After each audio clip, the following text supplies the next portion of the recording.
j'essaie de les amener à un toucher beaucoup plus subtil, mais qui s'appuie quand même sur des hypothèses de travail, de modèles scientifiques intéressants, mais il n'empêche que c'est un toucher beaucoup plus subtil, beaucoup plus fin, qui va jouer sur l'implication du thérapeute.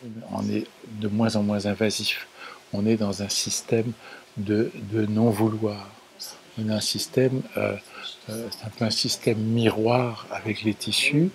Et donc, au sein de surtout ce dernier stage, comme ils ont déjà des acquis, j'essaye de leur ouvrir cette possibilité de toucher tissulaire, qui est un toucher très, très fin, voilà, et qui n'est pas, qui n'a rien d'ésotérique, qui en même temps, qui demande beaucoup de feeling, de présence, même une espèce d'intuition, en même temps qui a besoin d'un étayage, on a besoin d'être rassuré, disant qu'on ne fait pas n'importe quoi. Oui, en fait, on tombe toujours un peu sur ce même leitmotiv de qu'est-ce qui fait qu'un tissu se resserre, puisque nous, on est confronté à ce qu'on appelle des densifications tissulaires, ce que j'appelle moi des ralentissements tissulaires, et on est confronté à ça. Et comment les aborder de la manière la plus juste, et pour le patient, et pour le thérapeute. Ça a toujours été mon choix d'élaboration de techniques. Si on peut faire des techniques hyper sophistiquées, etc., mais on réussira auprès d'un patient, puis les 3 autres patients derrière, on sera complètement essoré.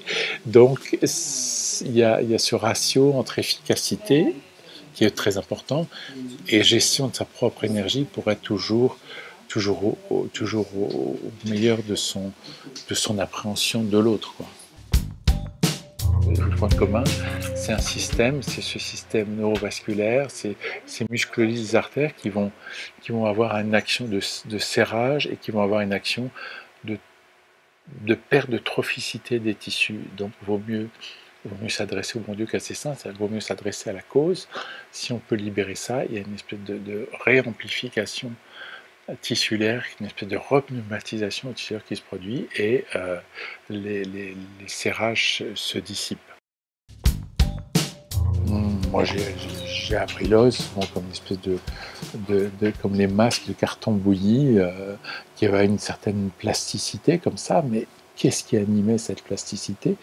Personne ne m'avait parlé de cette circulation intra-osseuse qui est un moteur extraordinaire, et je n'eus de cesse de comprendre comment fonctionnait ce système vasculaire intra-osseux qui joue pour la vie de l'os et qui est en relation avec la vie de la personne par rapport au stress mécanique, traumatique, et puis aussi de la vie neuro-émotionnelle, parce que certains stress neuro-émotionnels s'inscrivent aussi dans les tissus, et si on est capable de les identifier et de proposer au corps de les évacuer, eh bien ça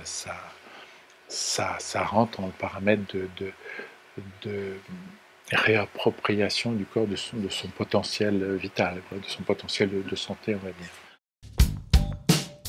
L'ostéopathie est une science jeune, et jusqu'à pas si longtemps, les ostéopathes n'avaient pas une véritable culture scientifique, de l'expérimentation, de la validation. Maintenant, les jeunes générations, on leur apprend cette culture, mais encore faut-il savoir ce qu'on cherche.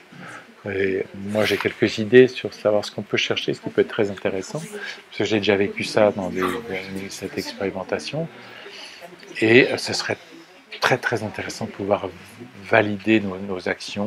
Moi, ce qui m'intéresse, c'est le mode de compréhension fondamentale des choses.